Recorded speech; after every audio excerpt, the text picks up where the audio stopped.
के लिए यूज नहीं कर सकते।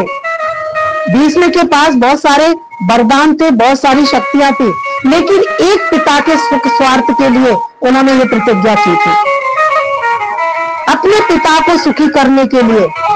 तो बताया किसी भी, अगर हम अपने मैं मेरे के दायरे में फंस के भी अगर हम अपने सत्य को और समझौता करते हैं तो कहीं ना कहीं हमारा अज्ञान हमें घेर लेता है। तो बताया कि जब भगवान कृष्ण ने बोला कि भीष्म तुमने गलतियां तो बहुत की है, तुम्हारे पास इतनी सारी शक्तियां थी पर शक्तियों का तुमने सदुपयोग नहीं किया, अपने निजी स्वार्थों के लिए उन शक्तियों को तुमने यूज किया। पिता की इच्छा पूरी करना कोई जरूरी नहीं था, लेकिन उन्होंने किया।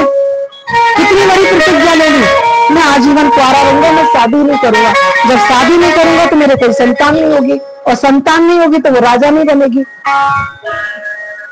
फिर जो लड़की से शादी की थी उनके पिता ने, तो उसकी संतान ही फिर राजा बने, क्योंकि भीष्म तो प्रतिज्ञा ले चुके थे। तो निजी स्वार्थों के लिए तो उन्होंने कार्य किया, कल्याण के लिए, लोक कल्याण के लिए नहीं किया। इसीलिए भीष्म को आजीवन कौरवों का साथ देना पड़ा और वो इस अधोगति को भी प्राप्त हुए। अधोगति क्या कि बाणों की सैया पे उन्हें सोना पड़ा, और आजीवन भी उनको बोला कि उन्होंने शक्तियों का यूज नहीं किया। तो बताया जब हमारी शक्तियां बहुत सारी हमारे अंदर में होती हैं और हम कुछ निजी स्वार्थों में, कुछ मैं मेरे के दायरे में उन शक्तियों को अगर हम यूज करते हैं तो शक्तियां हमारी धीरे धीरे क्षीण होने लगती हैं और वो शक्तियां वापस जहां से आती है वहीं चली जाती है। तो सावधानी हमें ये रखनी है, अगर हमारे अंदर में भगवान ने कोई क्वालिटी दी है तो उसे लोक कल्याण में लगा दो। गुरु के द्वारा तुम्हारा जीवन बन गया है तो उसे लोक कल्याण में लगाओ, ना कि अपने निजी स्वार्थों की पूर्ति में उस जीवन को हम खर्च करें। ये हमारी सावधानी है।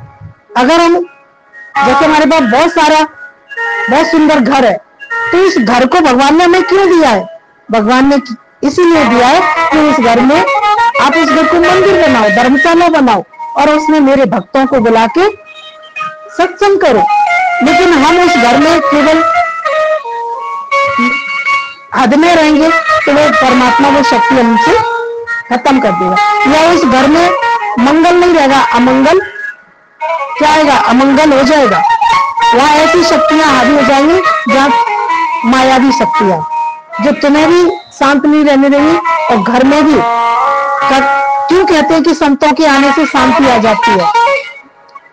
अभी हम लोग गए वहां पे अनुभव कर रहे थे कि भाई आपके प्रेजेंट रहने से इतना सब माहौल बदल रहा है, इतना सब परिवर्तन हो रहा है। तो एहसास होता है कि जहाँ सात्विक शक्तियां, जहाँ गुरु लोग होते हैं, वहां अपने आप प्रकृति शुद्ध वातावरण बना लेती है, क्योंकि उनके रहने मात्र से ही सब कुछ अपने आप बदलने लगता है। तो अपने जीवन को हमें जो भी कुछ है हमारे पास, उसके हर चीज का सदुपयोग करना है। शरीर है, शरीर का भी सदुपयोग करना है, लोक कल्याण के लिए लगाना है। धन है तो धन भी हमारा सदुपयोग में जाए, सबका काम पूरा हो, लेकिन धर्म के रास्ते पे भी हम चलते जाए।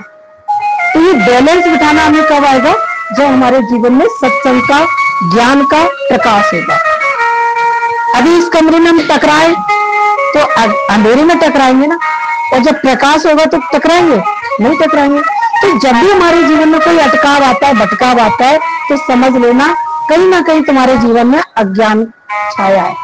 चाहे वो विकारों का अज्ञान हो, चाहे वो ज्ञान का अज्ञान हो, उन्हें ज्ञान का अभाव हो, तो भी हम भटकेंगे। तो किसी की मृत्यु हो गई, वो अपना कर्म पूरा करके गया। अब जो उसके जाने के बाद कर्म रह गए हैं, तो जो रह गए हैं उनको पूरा करना है। तो ये शक्ति जब मिलती है, जब हमारे जीवन में ज्ञान होता है। हर व्यक्ति जो रह गए काम उन्हें पूरा नहीं करता, जाने वाले का शोक मनाता रहता है। रो आई रो, तेरी बीवी विधवा हो गई। एक तो वो विधवा हो गई, दूसरे लोग उसे कमजोर करने लगते हैं। अब बेचारी का कौन करेगा, बेचारी बड़ी बेकार हो गई, बेचारी अब कहां से खाएगी, बच्चे कैसे, मतलब कोई शक्ति जगाने वाला नहीं है, सब शक्ति को सुलाने वाले मिलेंगे। इसलिए गुरु की, साकार गुरु की जरूरत होती है। गुरु गर्जना करता है कि तू अबला नहीं है, तू सबला है। तू सबला है, तू दुर्गा है, तू चामुंडा है, तू कालरात्रि है। तू चाहे तो पूरे अपने जीवन के नक्शे को बदल सकती है आज, और नहीं तो किसी की दुआओं पे पलना, किसी की सहायता पे पलना। और जब कोई पालता है ना, कोई सहायता करता है, कोई हेल्प करता है, तो बार बार तुमको वो क्या करेगा, एहसास दिलाएगा कि तू विधवा है, हम सब तेरा कर रहे हैं, तो तू हमारे अंदर में रह। लेकिन इसीलिए कहते हैं कि गुरु के जीवन का प्रकाश जब हमारे, चाहे हम नारी हो, चाहे हम पुरुष हो, चाहे हम विधवा हो, चाहे हम बाल अवस्था हो, चाहे हम बुजुर्ग अवस्था हो, चाहे हम रोगी हो, चाहे हम निरोगी हो, हर रूप से गुरु हमें बचा लेता है।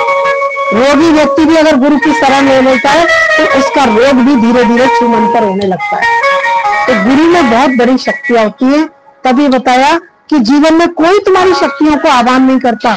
जब गुरु आपको बार बार जगाता है कि तुम अपने आप को कभी कमजोर मत समझना, आगे की जीत तुम्हें करनी है, उठो और अपनी बाजुओं में बल भरो, अपना रास्ता खुद बनाओ कि किस ओर तेरे को जाना है, किस ओर तेरे कर्म रह गए हैं, तो ये शक्ति कोई जागृत नहीं कर सकता।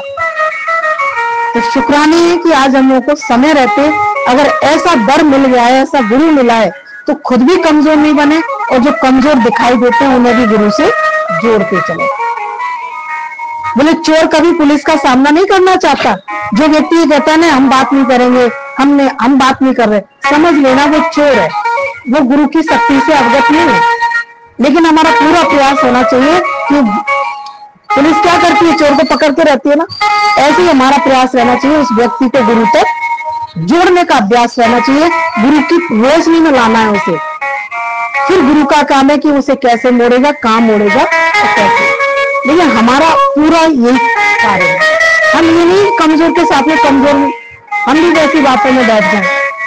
अगर कहीं कमजोरी की बातें हो, उठ जाओ वहां से, उठ के अपना एकांत ले लो, अपनी शक्तियों को अपनी गुरुवाणी में मन लगाओ, अपनी आंख में आंख बंद करो, गुरु का ध्यान करो, गुरु के वचनों का ध्यान करो, अपने आप तुम्हारी बॉडी में करंट सा आ जाएगा। अगर तुम्हारे हृदय में गुरु विराजमान है और उसके तुमने वचन बिठाए हैं, तो तुम ऐसी जगह अगर तुम उसको दिल से भी याद करोगे तो अभी तुम्हारा शरीर कंपन करने लगेगा। अगर आत्मसात किया है गुरु को तो, और खाली गुरु को देह में समझाए, शरीर में समझाए, तो वो गुरु आएगा तो गुरु है, गया तो वो गुरु है ही नहीं है। ये अपने अंदर की भक्ति होती है। इस भक्ति को हमें स्वयं बढ़ाना भी है और इसे आगे तक ले जाना है। गुरु शरीर नहीं है, गुरु चाहे हमारा पूरे ब्रह्मांड में घूम रहा है तो अभी गुरु हर जगह विराजमान है। परमात्मा आज राम दिखाई नहीं दे रहे, लेकिन फिर भी आज कहते हैं कण कण में बसे राम। तो गुरु कोई स्थान नहीं है जो स्थान से गायब होगा और स्थान खाली हो जाएगा। भक्ति ही इस भक्ति को समझ सकता है। सबरी ने सोचा कि मेरे गुरु गए नहीं है, गुरु मुझे लंगोटी के रूप में सेवा देके गए, है ना। राम मेरे आएंगे, तो रोज राम का नाम लेती थी, रोज अपने गुरु का नाम जपती थी, तो उसकी साधना अमरता की तरफ चली गई। तो कभी भी हम अपनी शक्तियों को शरीर नहीं समझे, ठीक है, तभी हमारा विवेक जागृत रहेगा और हमसे ऐसे कार्य होंगे जो दुनिया वाले कभी नहीं समझ सकते।